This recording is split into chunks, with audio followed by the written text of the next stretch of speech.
My husband divorced me thinking I was poor, then married a wealthy heiress. But when he learned the truth about my family, his world collapsed. I'm all set for life, marrying into wealth, while you continue to struggle in your modest existence, Bob jeered with a smirk, throwing condescending words my way. His shrill voice pierced the air, disrupting my relaxing break in the hotel lobby. I wondered where he had met his new wife, a president's daughter no less. Julie, the daughter of Johnson Enterprises, Bob said, his middle-aged man's laugh seeming oddly proud. But the mention of Johnson Enterprises caught my attention. It sounded familiar, but which company was it? Ah, yes. I recalled the details about Johnson Enterprises, and a proud smile spread across Bob's face. Meanwhile, I struggled to suppress a laugh bubbling up inside me. My name is Amy. I'm 35 and living with my husband, Bob. I work in my family's real estate business, handling mostly administrative tasks. My father, the president, manages the key business strategies. Being an only child, I'm expected to eventually take over the company, with older executives at the helm.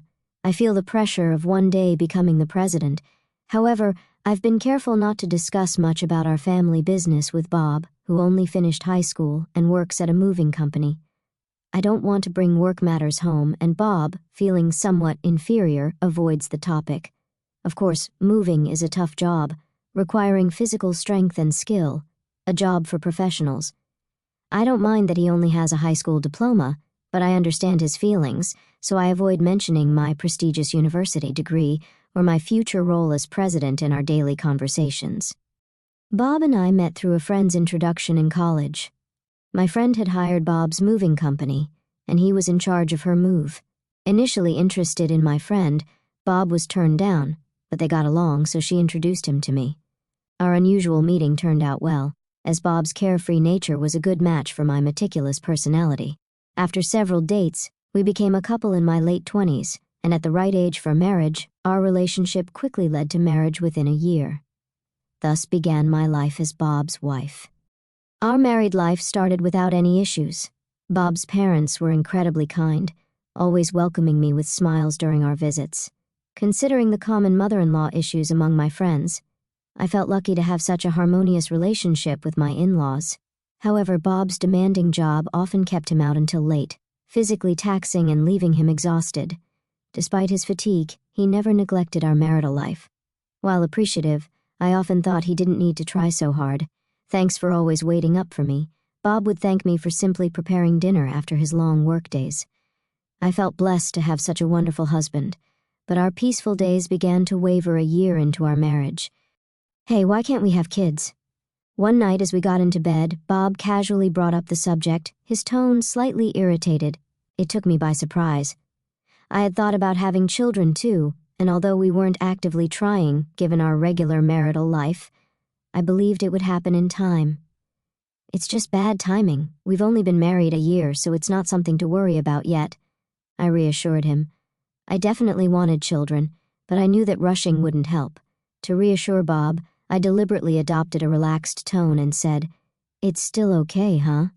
Don't you know for couples not using contraception, there's about an 80% chance of conceiving within a year?" Bob, more forceful than usual, even quoted percentages. 80% within a year, not well versed in pregnancy statistics, that number seemed incredibly high to me. Really? If you're that eager for kids, should we get tested together? I thought it best to identify and address any clear issues, so I proposed that both of us undergo fertility tests. But Bob's response caught me off guard. "What are you talking about? Are you implying it's my fault?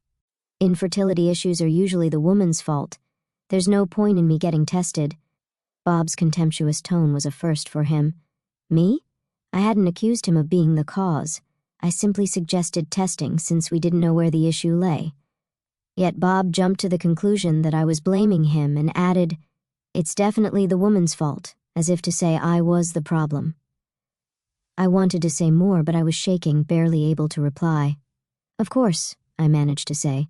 "So just you get tested. I'm too busy with work." "I have a job too. You're just a placeholder office lady, right? Just coasting along in a company thanks to your dad's connections." "I never just coast at my company. Sure, I do a lot of administrative work now, but I'm also learning management skills from my father for when I take over the company. I'm constantly trying to prove myself, and it's tough dealing with the higher-ups. Bob just doesn't understand my struggles. That night, it seemed pointless to argue with him. Any word I said was met with sharp retorts, and we went to sleep back-to-back in a heavy atmosphere. From that day on, Bob's attitude towards me changed completely. "I'm home." "What? Dinner's not ready yet?" "What time do you think it is? Can't have kids, can't do housework." What a useless wife. One evening after a late talk with my father about the future, I came home to find Bob berating me for not having dinner ready. "I'm sorry. I just got home 10 minutes ago. I'll start cooking now. Just wait a little, please," I hurriedly explained. Bob muttered, "That's typical of a small company's boss's daughter." He didn't know, but my father's real estate company was not small at all, with hundreds of employees. But I knew arguing this point was meaningless. "I'll cook right away. Have a drink and wait." Bob loved his alcohol. It seemed to calm him down. Relying on alcohol to maintain our relationship felt sad. I hated being berated by him, but if alcohol could soothe him even a bit, then it was worth it. The next morning, Bob's mood hadn't improved. "Make sure dinner's ready when I get home," he spat as he left. I sighed, thinking about my plans for the day. I had taken the day off to visit the gynecologist for fertility testing, as previously mentioned by Bob. Although I was the one who initially suggested the testing, the fact that only I was undergoing it while Bob refused was something I found hard to accept. But complaining wouldn't change anything. If the issue was with me, I needed to start infertility treatment promptly. Bob had been wanting kids, and I too hoped for a child soon. I knew fertility rates differ between the 20s and 30s, so sooner was better for treatment.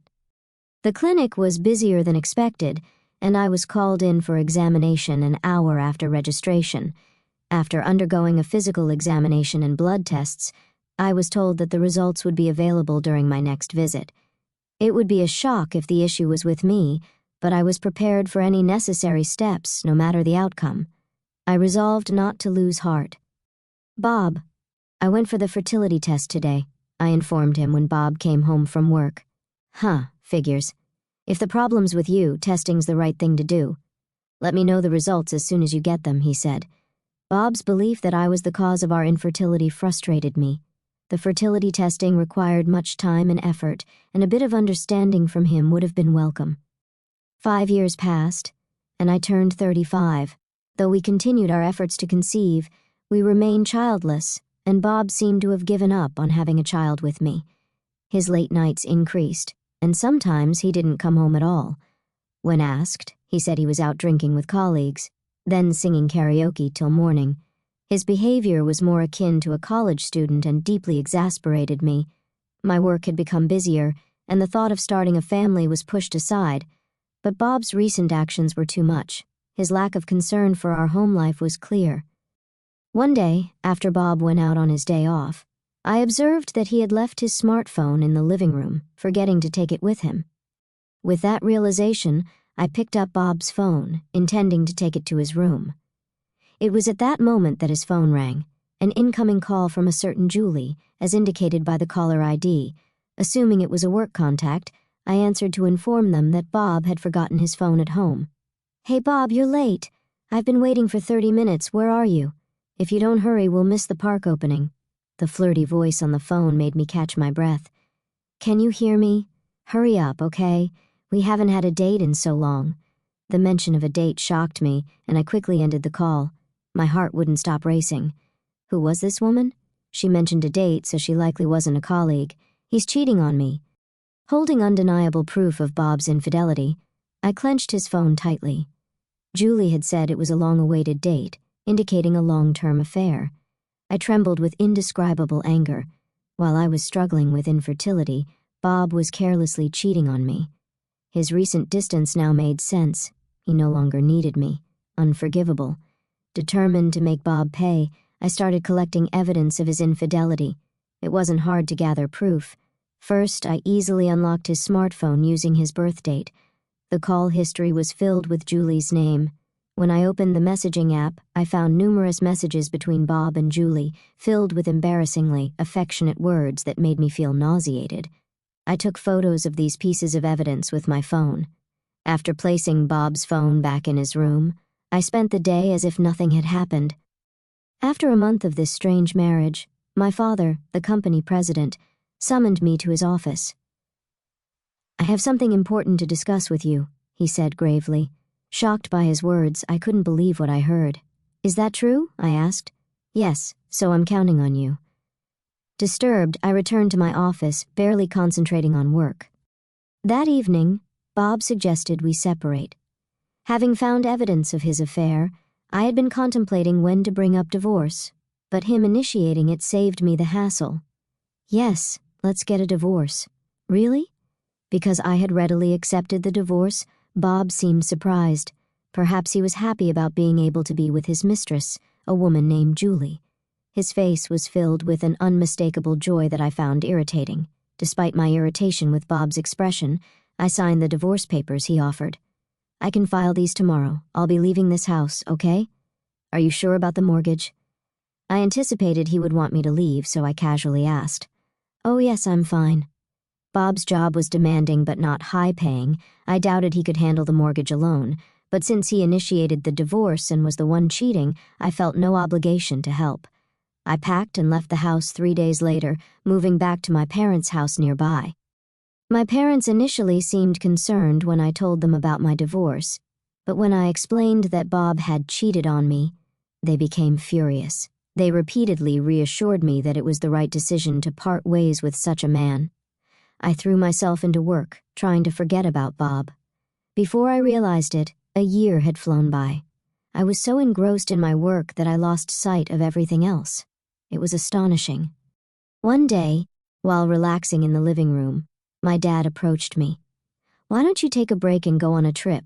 It's going to get busy starting next month." Guess he thought I'd been working too hard and needed a distraction. Indeed, I had been overwhelmed with various things lately and felt mentally exhausted. Thinking a little trip wouldn't hurt, I took up Dad's suggestion and decided to travel to the Northeast.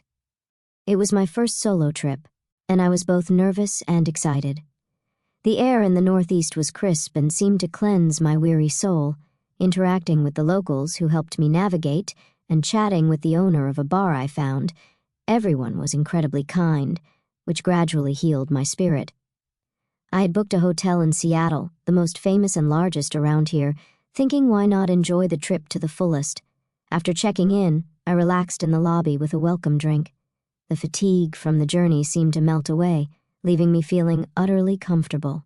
Jokingly considering moving to Seattle, a familiar voice called out, Hey, what are you doing here?" I spun around, startled by the unmistakable voice of my ex-husband, Bob. He was entering the lobby with 2 large suitcases and a young woman in her early 20s. She had flawless skin, bold makeup, and striking red nails. Despite the chilly northeast weather, she was wearing a short skirt with bare legs. I stared at Bob and the woman in disbelief, unable to contain my curiosity. "Why are you here? And who is she?" I blurted out, even though I wasn't sure if I wanted to know. "Oh, let me introduce you. This is Julie, my new wife. We're on our honeymoon. Guess what? She's a wealthy businessman's daughter," Bob exclaimed, appearing genuinely happy and volunteering information I hadn't asked for. However, the name Julie struck a chord, the same name as the person on the phone. Disgusted that he was with such a young girl, I felt a surge of discomfort. "You're on a solo trip here? That's pathetic," Bob sneered. Despite being the one who cheated and initiated our divorce, Julie too was looking at me with narrowed eyes, her tone carrying amusement. "Hey Bob, is this your ex-wife? She looks old. Hurry up with the check-in." Irritated by her catty tone, I glared at Julie. Bob, nonchalant, wrapped an arm around her waist, responding, "Yeah, I'm set for life marrying into money. You can keep struggling in your poor life." Bob's high-pitched voice echoed through the hotel lobby, disrupting the elegant atmosphere I was enjoying and leaving me feeling upset. His mention of marrying a businessman's daughter made me wonder where he had met someone like that. "Yeah, Julie is the daughter of Johnson Enterprises," Bob proudly stated, his middle-aged laugh seeming childishly proud to me. I pondered, feeling that Johnson Enterprises sounded familiar. After a moment, I recalled it all. Right, that company. Bob's face lit up with pride. Impressive, huh? He exclaimed. However, I was secretly holding back laughter inside. Come on, you know this company. Her family's loaded, and they even paid off the mortgage on that house quickly. Thanks for divorcing me so easily, Amy. His tone was dripping with sarcasm, but it didn't bother me at all. Yeah, I know them. They're in the biggest building downtown, right? I've seen it, and even been there, I replied calmly. Oh, you've been there? Bob seemed surprised. It's quick then. Her family owns a huge company, so they're loaded. Breaking up with you was the right choice. Bob smirked nastily, but I simply nodded, still calm. That building, it's part of our real estate holdings, I mentioned, as if I just remembered. Bob and Julie both asked in unison, What do you mean by our real estate? That building is rented by my father for his most prestigious office. I don't know if your company is involved in real estate, but it's not a shabby building, I explained calmly. Both seemed skeptical of my words. I hesitated for a moment, but there was no turning back now. Telling Bob about my company wasn't my concern anymore. Yes, I know how grand it is. I was there when my father bought that building. It was about $200 million, I think. But recently, Dad was complaining about a tenant not paying their rent. Turns out, it was your company. In fact, my father is a real estate magnate with assets worth $3.2 billion. The building Johnson Enterprises is in is one of them.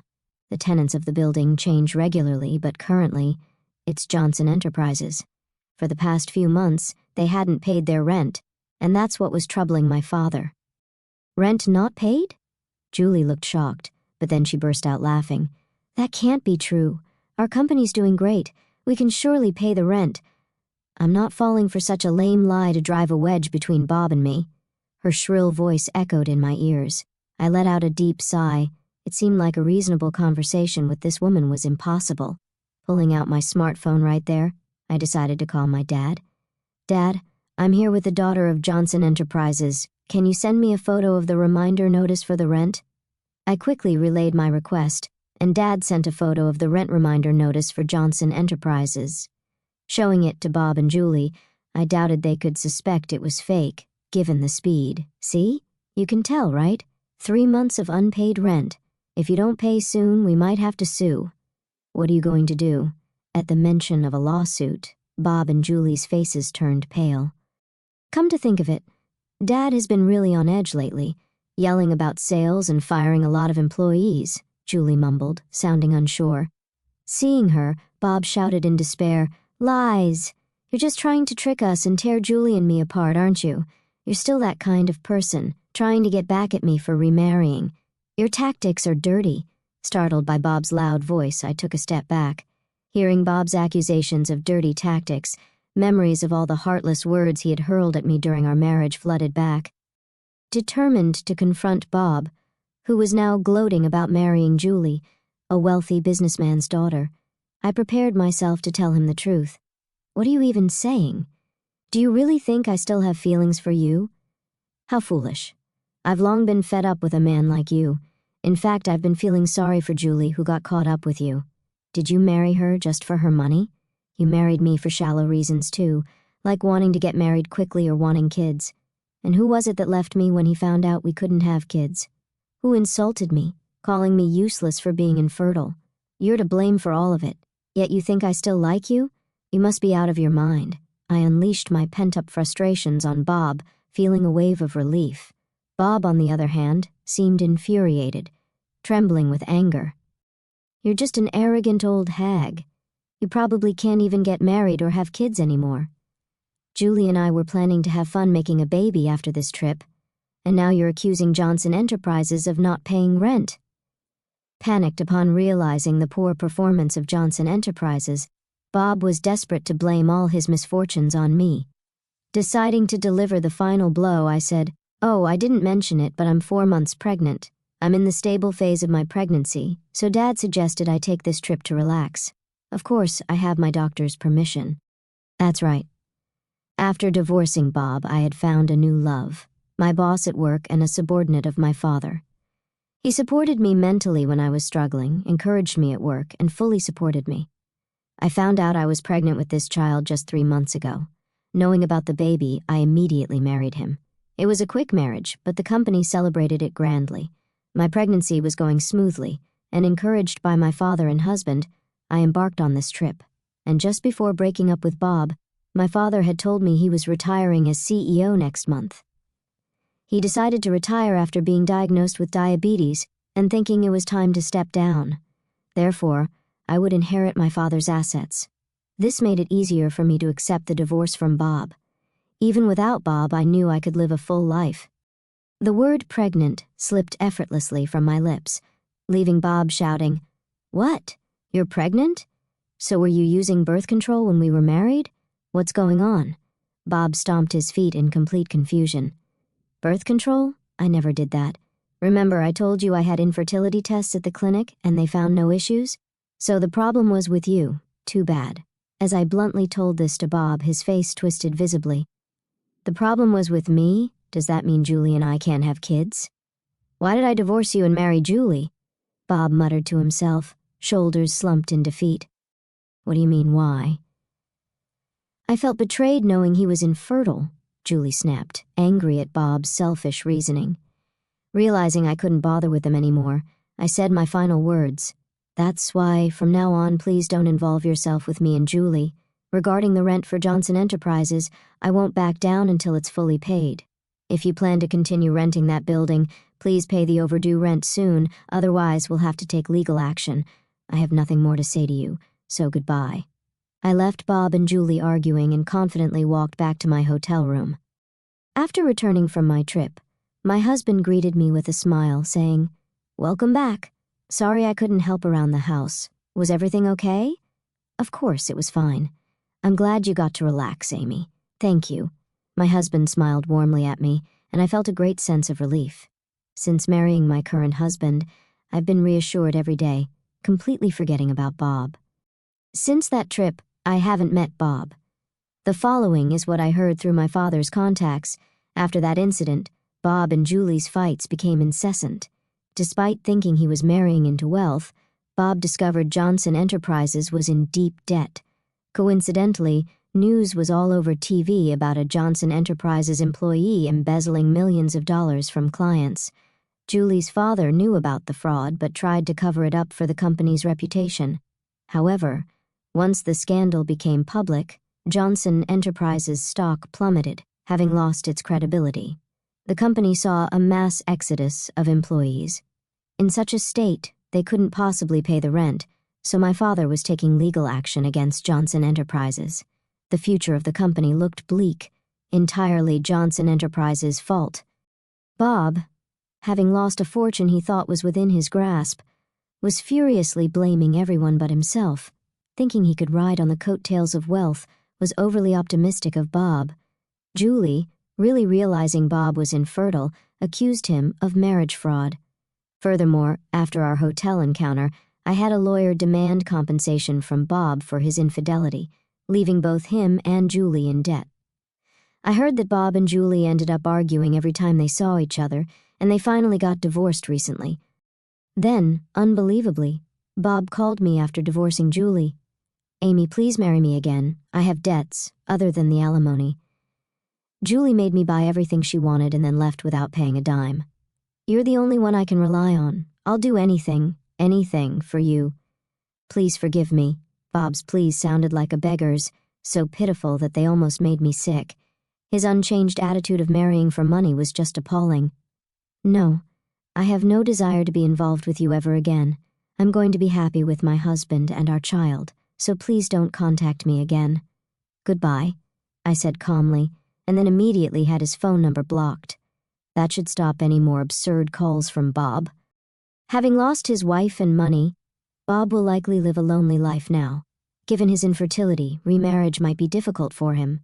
Moreover, it's hard to imagine someone falling for a person like Bob, who mocks others so readily. All I could think was that he should at least try to repay his debts. I thought about it as if it were someone else's problem. As for me, I'm looking forward to my life with my husband and our soon-to-arrive baby. Both my work and personal life are more fulfilling than ever, and I'm savoring this unparalleled happiness.